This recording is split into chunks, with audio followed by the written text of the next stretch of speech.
Bismillah, Assalamualaikum warahmatullahi wabarakatuh. Oke, kembali lagi bersama saya di program e-learning Universitas Ubudiyah Indonesia. Kita akan melanjutkan pembahasan kita, yaitu karakteristik data warehouse. Nah, pada kesempatan kali ini kita akan melanjutkan karakteristik data warehouse yang sudah kita bahas sebelumnya. Karakteristik yang kedua yaitu data yang dimiliki terintegrasi. Nah, sebelumnya kita sudah bahas sedikit tentang data yang dimiliki terintegrasi. Itu maksudnya pada data warehouse, data-data yang ada pada data warehouse itu terintegrasi. Maksudnya ada beberapa DBMS. Nah, diambil salah satu subjek pada DBMS tersebut. Satu DBMS diambil satu subjek yang penting, yang perlu, lalu satu DBMS lagi diambil subjek yang perlu, sehingga nanti dimasukkan ke dalam satu database. Nah, subjek itu akan diolah di dalam data warehouse, diambil, dianalisis, kemudian akan ada suatu sistem keputusan di dalamnya. Nah, kemudian kita masuk ke karakteristik data warehouse yang ketiga. Nah, yang ketiga, karakteristik data warehouse itu dibuat dalam rentang waktu tertentu. Nah, cara yang paling sederhana adalah menyajikan data warehouse pada rentang waktu tertentu, misalnya antara 5 sampai 10 tahun ke depan. Ini cara-caranya ya, ada beberapa cara yang dibuat pada data warehouse dalam rentang waktu tertentu. Yang pertama itu rentang waktu tertentunya misalnya 5 atau 10 tahun ke depan. Kemudian cara yang kedua itu dengan menggunakan variasi atau perbedaan waktu yang disajikan. Perbedaan waktu yang disajikan ini baik implisit atau eksplisit ya. Secara eksplisit dengan unsur waktu dalam hari, minggu, bulan dan sebagainya. Nah, secara implian adalah misalnya pada saat data tersebut diduplikasi pada setiap akhir bulan atau per 3 bulan. Unsur waktu akan tetap ada secara implisit di dalam data tersebut. Nah, ini cara kedua adalah kita mengambil perbedaan waktu ya, secara eksplisit atau implisit gitu. Boleh secara kita hitung misalnya 3 hari sekali diupdate misalnya data pada data warehouse, atau 1 minggu sekali diupdate, atau hitungan bulan dan sebagainya.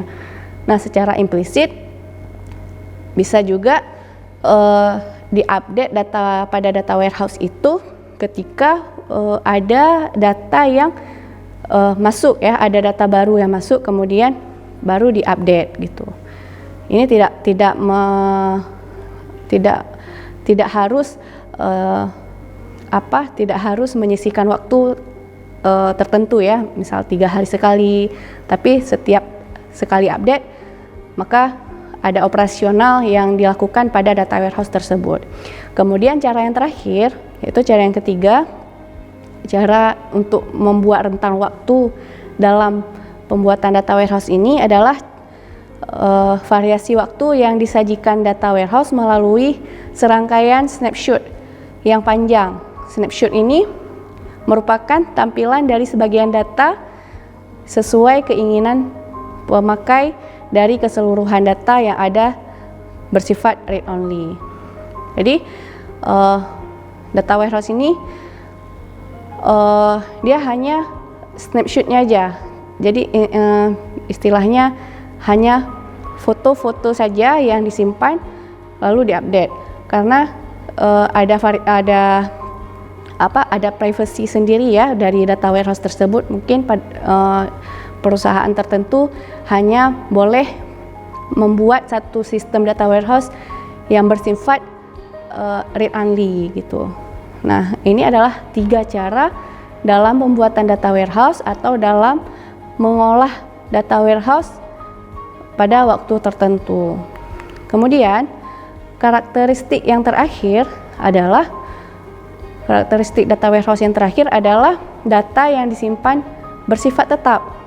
Maksudnya, data pada data warehouse ini tidak diupdate secara real time seperti data pada DBMS biasa ya, tetapi di-refresh dari sistem operasional secara reguler. Nah, seperti sudah kita bahas sebelumnya pada karakteristik yang ketiga, yaitu pada rentan waktu tertentu. Nah, ini pada data warehouse ini juga bisa di setting ya, kapan mengupdate data pada data warehouse. Seandainya pada DBMS yang terintegrasi pada data warehouse ini ada penambahan data misalnya. Nah, tidak secara serta-merta di data warehouse juga diupdate, tapi dibuat rentan waktu tertentu agar tidak mengganggu kinerja pada data warehouse tersebut. Misalnya tadi yang pertama yaitu 5 tahun sekali diupdate gitu. Jadi sekali update, data yang diupdate itu ada banyak gitu ya. Makanya disebut dengan data warehouse atau gudang data. Nah, untuk karakteristik data warehouse 4 poin sudah kita bahas. Kemudian kita masuk ke komponen data warehouse. Nah, komponen data warehouse itu ada 6 komponen. Yang pertama, data source atau sumber data. Yang kedua, data staging atau pemetaan data. Kemudian yang ketiga, data storage atau penyimpanan data. Yang keempat, informasi delivery atau penyajian informasi. Yang kelima, metadata. Dan yang terakhir, manajemen and control atau pengelolaan dan kontrol. Nah, kita bahas satu persatu. Yang pertama, data source. Nah, di data source ini komponen data warehouse yang pertama, data source, ini ada 4 poin lagi. Di dalam data source itu ada data produksi di dalamnya, ada data internal, ada data arsip, dan ada data eksternal. Data produksi itu adalah data yang ada pada sistem online transactional processing atau OLTP ya singkatannya, yang bisa berasal dari format data yang bervariasi, perangkat keras, sistem operasi, serta aplikasi basis data yang berlainan. Nah, pada komponen data source, maksudnya komponen data source ini adalah sumber data yang berhubungan dengan data warehouse ya, sumber data. Nah, sumber data pertama yaitu data produksi. Nah, pada data produksi ini, contoh dari sumber datanya itu adalah misalnya perangkat keras. Perangkat keras apa yang berhubungan dengan aplikasi data warehouse yang kita bangun? Misalnya laptop, atau komputer, atau server, atau lain-lain yang berhubungan dengan penyimpanan data pada gudang data atau data warehouse yang kita bangun. Kemudian sistem operasi, misalnya pada server data warehouse ini kita menggunakan sistem operasi apa? Contohnya Windows atau Linux atau sistem operasi lain yang kita gunakan untuk membuat satu sistem data warehouse ini. Nah, kemudian aplikasi basis data yang berlainan. Misalnya pada data warehouse kan kita membuat basis data nih atau database ya.